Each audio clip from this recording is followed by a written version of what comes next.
Navotas, the fishing capital of the Philippines, tahanan ng pinakamalaking fish port sa Southeast Asia.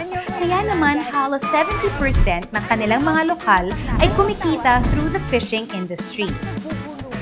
Hindi biro ang buhay ng isang mangingisda na naglalayag sa kawalan at umaasang maraming huli ang maiuwi. At gaya ng mga tao sa Navotas, matagal na ring nailayag ng lugar na ito ang kanilang kwento. Naghihintay kung kailan naman ito mahuhuli ang atensyon ng Pilipinas at ng buong mundo. Pero ngayong araw, the wait is over dahil ang spotlight nakatutok na sa Navotas. Dito sa Navotas Fishport Complex, nagsisimula at nagtatapos ang araw ng nakararami nating mga kababayan dito sa Navotas. Dito kasi, alam niyo ba, matatagpuan ang banye-banyerang mga isda na galing sa ating mga mangingisda. Binibili sila or minsan dinidistribute. At ang nakakatuwa kasi they do this in a unique bidding process called Kulungan. Halika, umikot tayo. Hello. At syempre, makakasama natin ngayon ang isa sa mga fish brokers dito sa Navotas Fishport Complex, si Ate Connie. Ayan. Ate Connie, unang-una, gaano ka nakatagal na fish broker dito sa Navotas? Meron na po akong 2 dekada. 20 years, ayan, nag-fish traders. Ngayon po ay isa na po kami fish broker. Fish broker. Okay, so meron tayong fish trader at merong fish broker. Ano bang pinagkaiba? Dati po, yung trader is retailer lang. Apo. Ang broker is volume na po siya. Volume. So, ito po yan, ganyan po benta nyo. Hindi na ito kilo-kilo. Kumbaga, paano po ang bentahan kapag ka-fish broker ka na? Siguro mga 50 banyera. Banyera 10 na. Banyera. Ate Connie, ang pinagtataka ko, bakit ba kailangan Bakit ganon? Bakit nagbubulungan? Kasi yung iba, ayaw nilang marinig yung tawad. Para yun ang selling namin. Yung sistema dito sa punduhan, para yung iba, merong mababa, merong mataas. Dun sa mga mataas nila binibigay ng mga nagpapatawad. Kami po, ang bangus namin is galing from Bulacan. Ay, ang bigat ng bangus! Ang laki niya, oh! Galing po yan ng Bulacan. Alaga po namin yan. Alaga po? Yeah. Binibenta niyo po yung alaga. Dahil, ang laki. Mga more or less, magkano po kaya ang isang banyera ng mga bangus ninyo dito? Hindi pare-pareho eh. Ngayon ang season ngayon is mataas. Kaya ang per kilo ng bangus ngayon is 160. 160 pesos per kilo dito po sa Navotas. Sa large size siya. Sa large, okay. Ang small size namin, yung mga yun po, mga ganon, 120 per kilo. Okay, dito po. Pagdating na po niyan sa palengke, magkano na po ang kilo niyan? Ang benta na nila is 200. 200. Yung 160 nagiging 200 na. Tingnan mo, bangus na hindi bangus. Laki ng isda. Ito din ginagawang fish ball. Bid-bid na mukhang bangus. Ano pong tawag? Yan, Imelda. Yan yung ginagawang pandain. Sa pagtatapos ng bulungan, oras naman ito para sa maraming mangingisda na magpahinga muna at makasama ang pamilya. In the meantime, perfect opportunity ito para sa atin na ikutin at mas kilalanin muna ang Navotas. Starting off with their heritage churches built more than 100 years ago. Ngayon, makakasama natin si Brother Ruel. Ano po bang special? Kwentuhan niyo naman po kami tungkol dito. Ang parokya nito ng San Jose ay matagal nang tinatag, 1500s. Wow. Meron na kami isang kapilya. July 1, 1859, canonically na-erect ang simbahan to. So talagang 165 years na siya ngayon.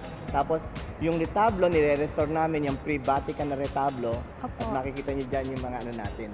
Ang nagtatag dito ng simbahan namin ay mga paring Agustino. Mula sa mga nagiging isang kapilya, pinalaki ang simbahang ito. Opo. Hanggang dumating ang World War II. Okay. Naging garrison nila to ng mga Hapon. Okay. Pero very fortunate kami, pinatek ni St. Joseph tong parish, hindi nasira.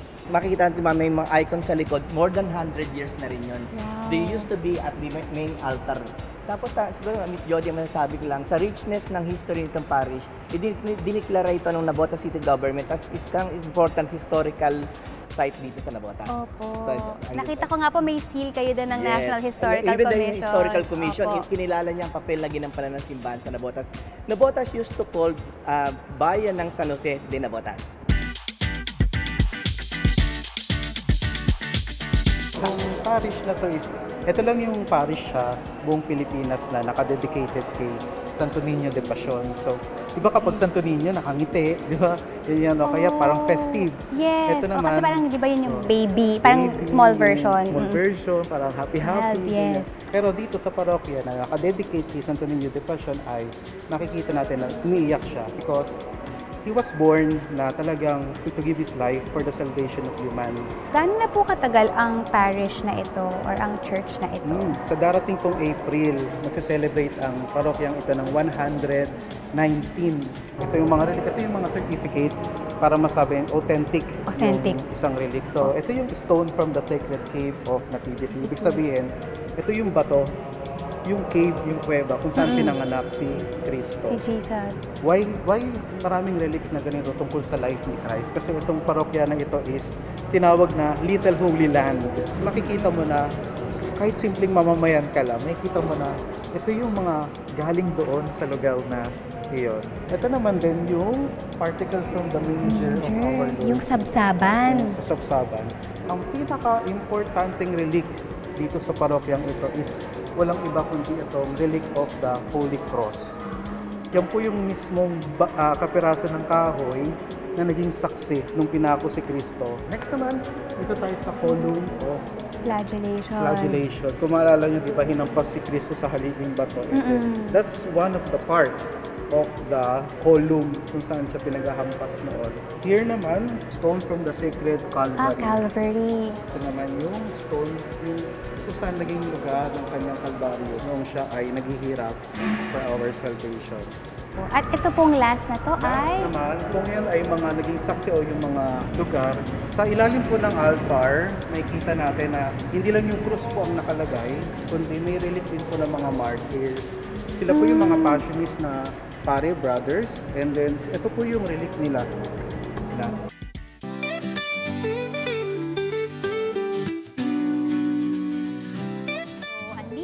Naglalakad-lakad pa rin tayo. Siyempre, nasa Navotas pa rin. Nandito naman tayo ngayon sa Navotas Centennial Park. So, kung gusto ninyong mag-jogging, kung gusto ninyong mag-zumba, o kung gusto ninyong wala lang tulad ko, emote lang, ayan, pwedeng-pwede kayo pumunta dito. Presko ang hangin. Nako, dahil sa paglalakad-lakad ko, talaga namang ginutom na ako, di ba? At syempre, pag sinabi mong Navotas, dagat, may isda, siguro kakambal na rin nun seafoods. Ang balita ko, sobrang fresh daw ng mga lamang dagat dito. At may experience natin yan dito sa Pia's Poodle Fight House.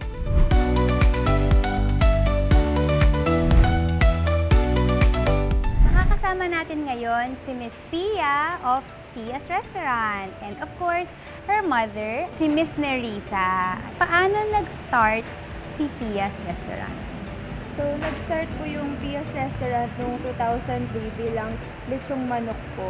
And then, noong 2016 po, nag-start na po yung Pia's Poodle Fight, yung restaurant po, na lumaki na po hanggang dito.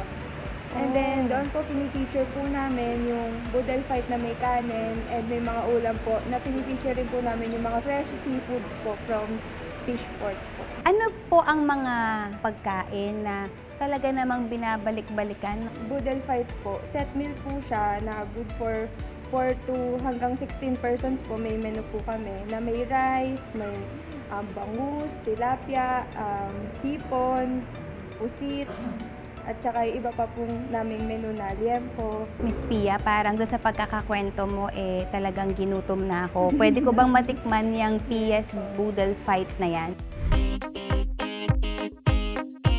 Eto na, grabe. Ito ang tinatawag nilang Sari-Sari V Seafood Lover. So, merong hipon, may tilapia, may bangus, may alimasag, may talong, may squid, at merong itlog na pula. So tara, ano pang iniintay natin?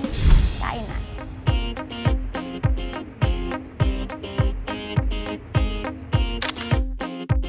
Hindi pa tapos ang food trip dahil hindi pa natin nasusubukan ang Norma's Pancit Luglog Restaurant. Dining solo man or with your barkada, may perfect bilaog na para sa iyo.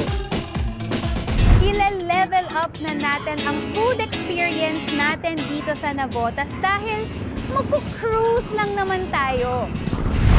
Well, cruise ng landas sa isang aesthetic at Instagrammable na lugar na ito, ang Samgyup Sanoa.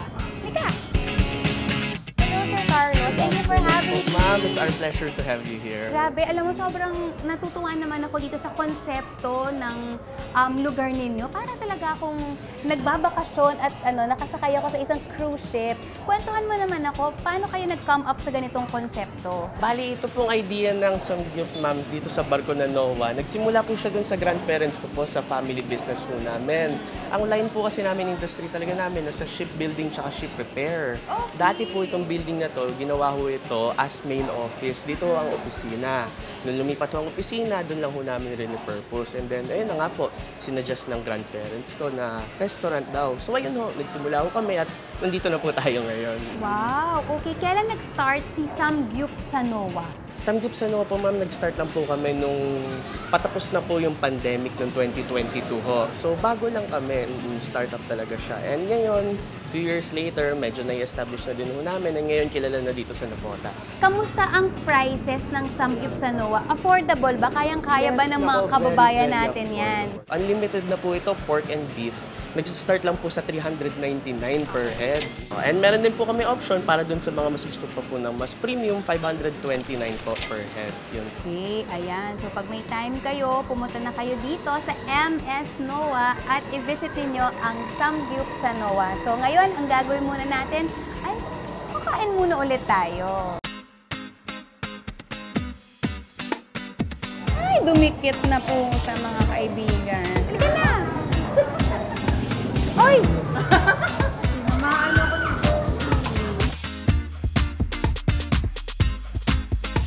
After ng pahinga, maraming mga taga-Navotas ang muli na namang maghahanda para sa panibagong paglaot. Bagaman matagal na nila itong ginagawa at sanay na sila sa trabaho, bawat biyahe ay tila isang sugal pa rin sa ngalan ng pangarap at kabuhayan. Nandito tayo ngayon, palutang-lutang sa Bangcolasi River, kung saan makikita ninyo ang maraming mga bangka. Alam niyo ba na ang bawat bangka na nakikita ninyo ay sumisimbolo sa paghihirap at pagsisikap ng ating mga mangingisda na nangangarap na mabigyan ng magandang buhay ang kanilang mga pamilya. At hindi lang yan, but to also provide food on the tables of many Filipinos. At syempre, maswerte tayo ngayon na makasama ang isa sa mga dakila nating mangingisda, si Kuya Alex, kung saan ituturo niya sa atin ang isa sa pinaka-importanting bahagi ng pagiging isang mandaragat, ang lambat. So ngayon, tuturuan niya tayo kung paano gumawa ng lambat. Ready ka na, Kuya Alex? Paano po ba natin gagawin ito? Ginaganyan po naman. Tapos, Ayun. Ako po, ito na naman tayo. Pero I believe I can do this. Gaano po ba katagal ginagawa ito? Siguro mga isang araw matatapos yan, maghapon.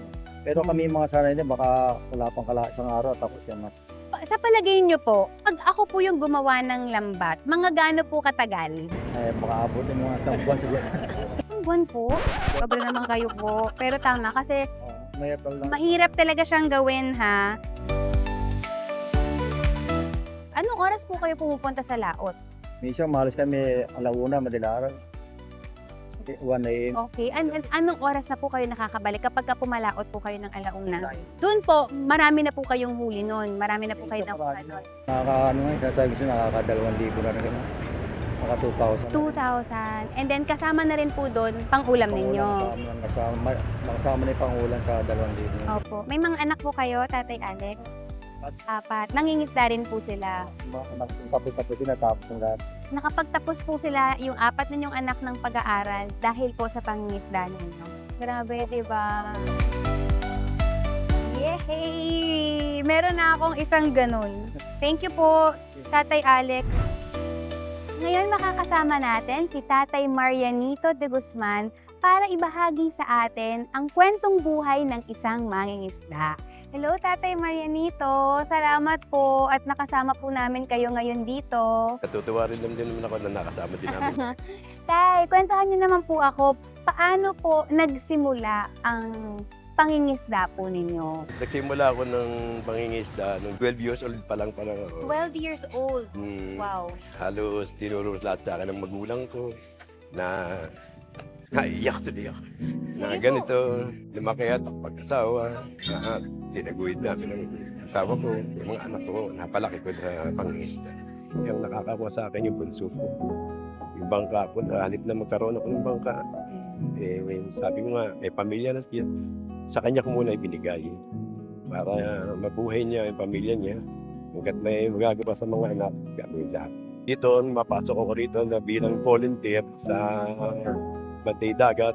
Sa awa ng Diyos, 13 years na ako rito. Ngayon, dumating po yung sakuna na November 14 na 2022. Nagsiklab naman po yung sa lugar namin. Medya ora lang po, bigla po nagsiklab ang karsada. Ang ginawa lang namin, hakot dito, hakot doon. Nasunog po ba ang bahay ninyo, Tatay? Sunog na sunog lahat po. Lahat ng gamit. Kung konting tinulong ng mga tao na may nagbibigay ng 2,000, 100, 1,000, inipon ng kasama ko. Tay, gusto ko lang po sabihin na ako po ay lubos na napahanga po ninyo sa inyo pong tibay ng loob. Tay, ang gusto ko lang pong sabihin sa inyo na sana po yung storya po ng life ninyo, yung pagiging hardworking po ninyo at yung pagmamahal ng isang magulang sa kanyang mga anak ay sana po magsilbing inspirasyon sa lahat po ng nanonood sa atin ngayon. At dahil po sa gusto ko po kayong pasalamatan, Tay, meron po akong munting regalo para sa inyo. Opo, ang gusto ko pong sabihin na yung mga kagamitan po na kinakailangan ninyo sa inyo pong nasunog na bahay, ay sagot na po yan namin sa JSM Travel and Tour. So, lalamanan natin ang inyong munting bahay. Maraming salamat kay Judy Santa Maria at papasalamat ako ng lubos. Ilan lamang sina Tatay sa mga haliging patuloy na nagtataguyod sa likas yaman at kulturang nagpalakas sa bayan ng Navotas. Lakas at puwersa na sana'y madama pa ng mas maraming tao dahil kabida-bida rin ang mga latest discoveries natin dito. Whew! Worth it ang pawis at slight pagbibilad sa araw. Ganyan talaga kapag certified traveler. Next week, saang lugar na naman kaya tayo ulit magbababad? Abangan, kita-kits na lang dito sa JSM Travel and Tours.